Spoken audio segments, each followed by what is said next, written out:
श्रीमद्भागवत नवम स्कंध नवम अध्याय। अंशुमानर वंश कथा नवम अध्यायर व्यवस्था। श्री शुकवाच एवेह शुणानुपमणि कपिल मुखु वाक्य शुणी श्री अंशुमान घोर बने बसिला निश्चल आसने मन पवन संयमने संकल्प गंगार आगमे अनेक काल तप कला सेवने प्राण उत्सर्गेला तदंते ता पुत्र दिलीप गंगार अर्थे कला तप तथापि गंगा न पाइला कालर बसे नाश गला तार कुमर भगीरथ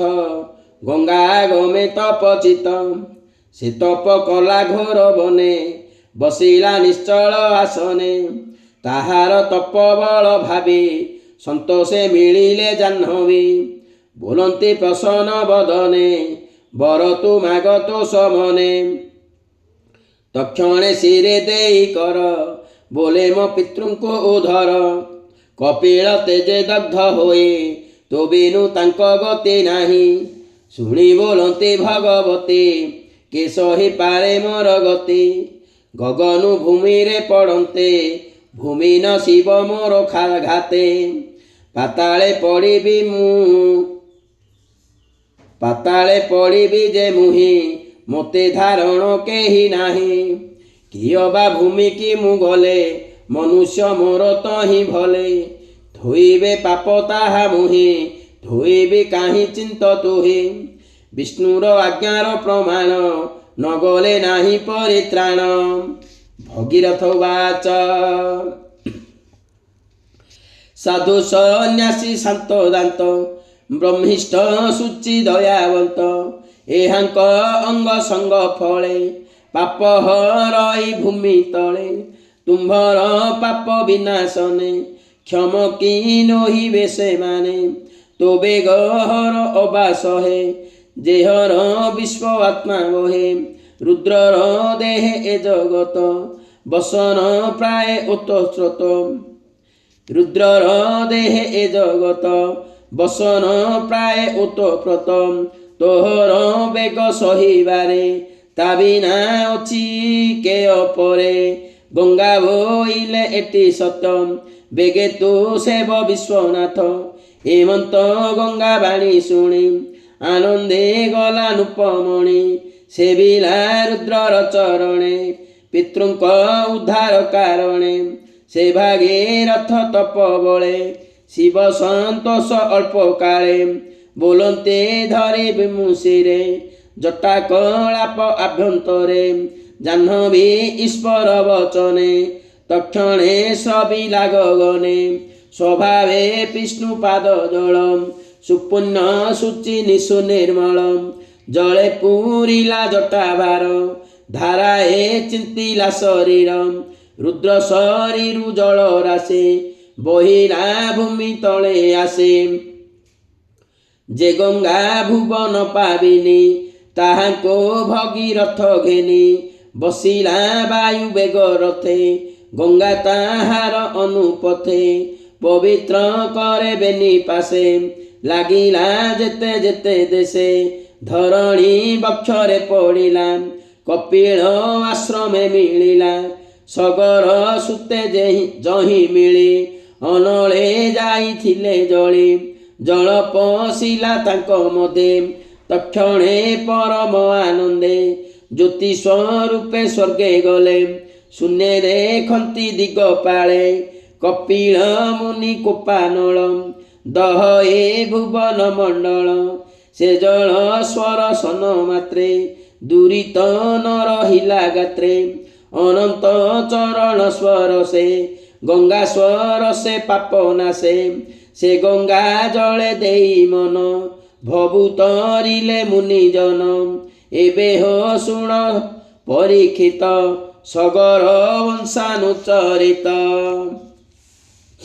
से भगीरथ रतनए स्वभावे श्रुत नाम बहे नाभ ताहार सुत होए अशेष गुण जार देहे सिंधु दीप तार नंदन तहु अयुतायु उत्पन्न तासु तरु तो पर्ण लेखा नल जाहार प्राण सखा अक्ष क्रीड़ा रे गरु टाण नल को शिखाई राजन अश्व विद्या को नळु नेई बने पशिला तपध्यायी तार कुमार सर्वकाम स्वभावे सर्वगुणधाम सुदास ताहार संतति तापुत्र मदयन्ती पति ताहार मित्र सहनाम कलमास पाद पुणी नाम वशिष्ठ गुरु साप पाई बने राक्षस देह बही स्वकर्मे अपुत्र होइला कोपे ब्राह्मणी साप देला एक कथा सुक मुखु शुणे बोले परीक्ष नृपमणि महांत सौदा सके मन्ते राक्षस होइला बनस्ते किबा अनीति आचरिला अपुत्र कि गुणे होइला एक कथा कह मुनिवर मुजेबे सेवक तुम्भर। श्री शुक उवाच शुक कहन्ति राजा चाहि शुण हो सावधान होई सौदास चरित अद्भुत भजिला कर्मर आयत बने राक्षस बेनी भाई बुलते नर मांस खाए सौदास राजा शस्त्र हस्ते बने पशिला मृग अर्थे से दुहे राक्षसंकु देखे बाण माइला राजा लखे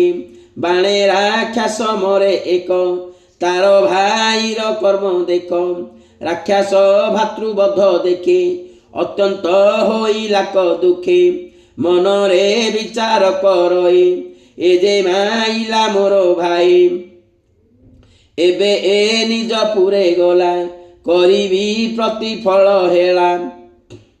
एबे ए निज पुरे गले करिबे प्रतिफल हेले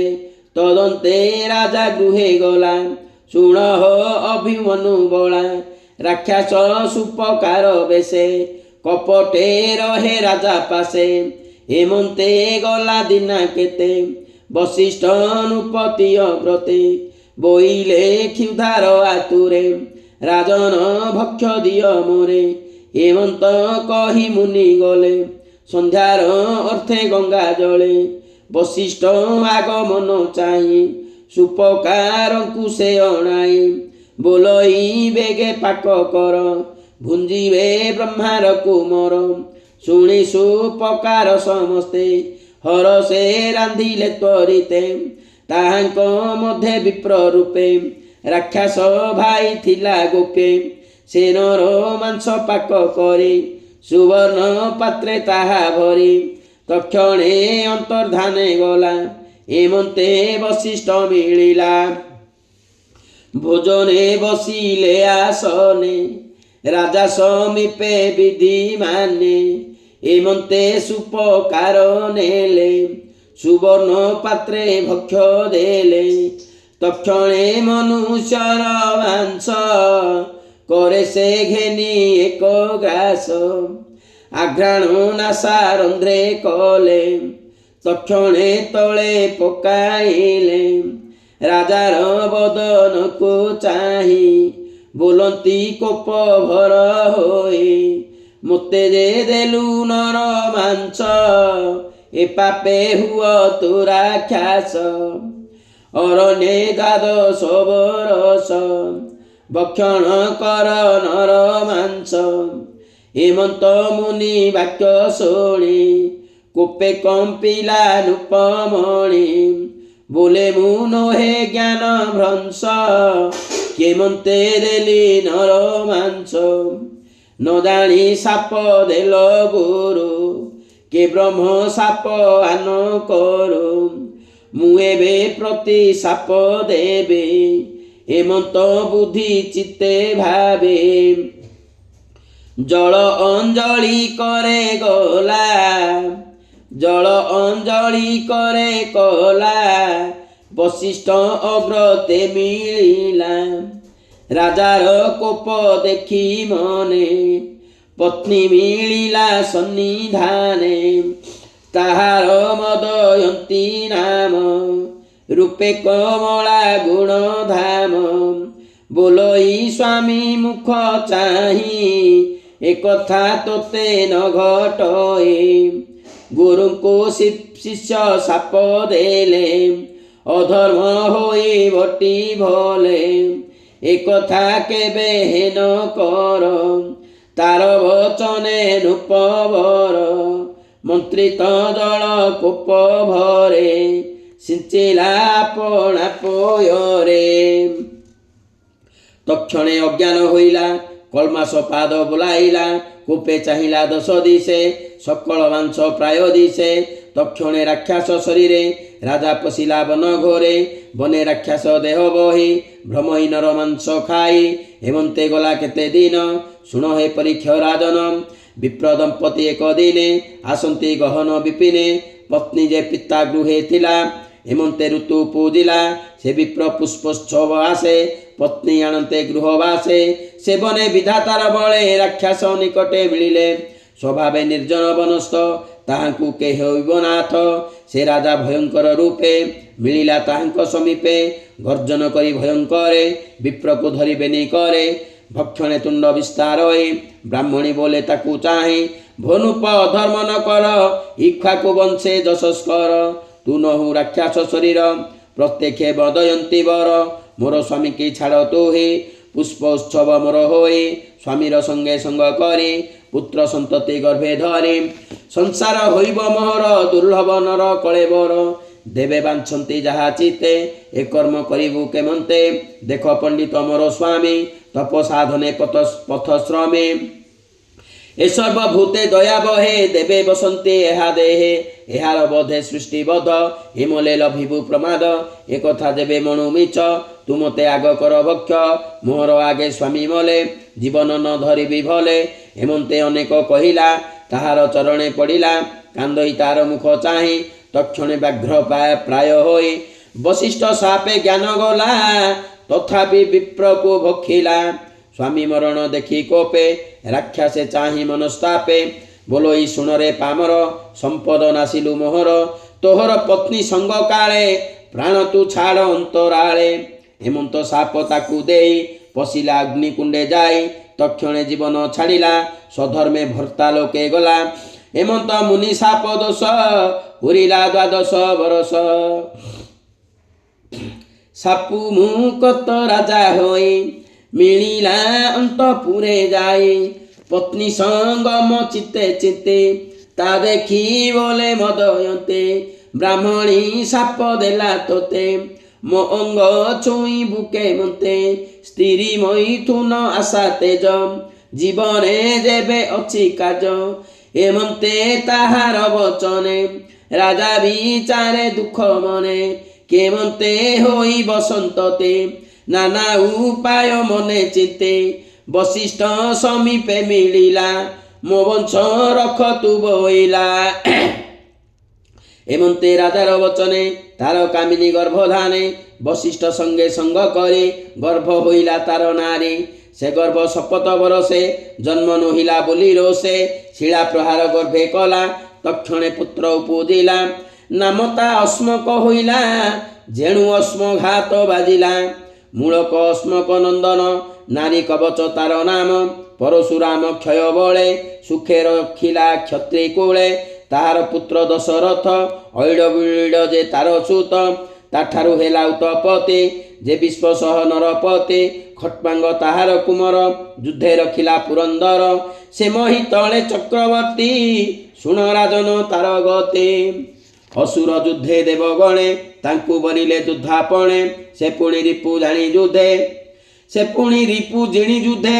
ମେଲାଣି ଇଚ୍ଛେ ଦେବ ମଧ୍ୟେ ଦେବେ ବୋଲନ୍ତି ରାଜା ଚାହିଁ ଯେ ବର ମାଗ ଇଚ୍ଛା ତୋହେ ଇନ୍ଦ୍ର ତାହାର ମୁଖ ଚାହିଁ ବୋଇଲେ ଯିବୁ ତୁ କିମ୍ପାଇଁ ମୁହୂର୍ତ୍ତେ ଅଛି ତୋ ଜୀବନ ତା ଶୁଣି ବୋଲୋଇ ରାଜନ ମୋର ଏ ସ୍ୱର୍ଗେ କାର୍ଯ୍ୟ ନାହିଁ କର୍ମ ଭୂମି କି ଯିବି ମୁହିଁ ହେମନ୍ତ ଇନ୍ଦ୍ର ଆଗେ କହେ ମିଳିଲା ନିଜ ପୁରେ ଯାଏ ମନ ନିବେଶୀ ହରିପାଦେ ରୋମ ପୁଲକେ ଗଦ ଗଦେ ତକ୍ଷଣେ ରାଇ ଜନ ପ୍ରଜା ଭୁଜ ଉଭାରି ବୋଲେ ରାଜା ମୁଁ ଯେ ବ୍ରାହ୍ମଣ କୂଳେ ଜାତ ବ୍ରାହ୍ମଣ ମୋର ଦୈବତ ଯେବା ଛଇ ମୋର ଧନ ତାରା ତନୟ ବନ୍ଧୁଜନ ସତ୍ୟ ମୁଁ କିଛି ନ ଦେଖୁଛି ବିଷ୍ଣୁଙ୍କ ଠାରୁ ଅନ୍ୟ କିଛି ମମତି ଧର୍ମେ ଅତିରେକେ ହରିଙ୍କି ସର୍ବଭୂତେ ଦେଖେ ଯେ ତିନି ଭୁବନେଶ୍ୱର ଇନ୍ଦ୍ର ଯାଚିଲେ ମତେ ବର ଏ ବର ଯେବେ ସେ ପ୍ରମାଣେ ମୋ ଚିତ୍ତ ରହୁ ନାରାୟଣେ ବିଷ୍ଣୁର ମାୟା ଏ ଜଗତେ ଦିଶଇ ଇନ୍ଦ୍ର ଜାଲ ମତେ ସେ ମାୟା ଛାଡ଼ି ହରି ପାଦେ ମୋ ଚିତ୍ତ ରହୁ ଅପ୍ରମାଦେ ବିଷ୍ଣୁର ମାୟା ଏ ଜଗତ ଦିଶଇ ଇନ୍ଦ୍ର ଜାଲ ମତ ସେ ମାୟା ଛାଡ଼ି ହରି ପାଦେ ମୋ ଚିତ୍ତ ରହୁ ଅପ୍ରମାଦେ ହେମନ୍ତ କହିନୁ ପରାଣ ତକ୍ଷଣେ ହାରିଲା ଜୀବନ ନିସ୍ତରି ଗଲା ମାୟା ମୋହେ ପଶିଲା ଗୋବିନ୍ଦର ଦେହେ ବୋଲଇ ବିପ୍ର ଜଗନ୍ନାଥ ନବମ ସ୍କନ୍ଧେ ଭାଗବତ ସୁଜନେ ଶୁଣ ବିରତ ନିର୍ମଳ ବିଷ୍ଣୁର ଚରିତ ଗୋବିନ୍ଦ ଗୋବିନ୍ଦ ଗୋବିନ୍ଦ ପଦୁ ଗଳୁଛି ମକରନ୍ଦ ସେ ମକରନ୍ଦ ପାନ କରି ହେଳେ ତରିଲେ ବ୍ରଜ ନାରୀ ସେ ବ୍ରଜ ନାରୀଙ୍କ ପୟରୁ ମନମ ରହୁ ନିରନ୍ତରେ ମନମ ନିରନ୍ତରେ ଥାଉ ହା କୃଷ୍ଣ ବୋଲି ଯିବ ଯାଉ ହା କୃଷ୍ଣ ବୋଲି ଯାଉ ଯିବ ମୋତେ ଉଦ୍ଧାର ବାସୁଦେବ। ଇତି ଶ୍ରୀମଦ୍ଭାଗବତେ ମହାପୁରାଣେ ପରମହଂସ ସଂହିତାୟାଂ ନବମ ସ୍କନ୍ଧେ ଖଟ୍ମାଙ୍ଗ ଚରିतं ନାମ ନବମ ଅଧ୍ୟାୟ। ଜୟ ଜଗନ୍ନାଥ, ଜୟ ଜୟ ଜଗନ୍ନାଥ।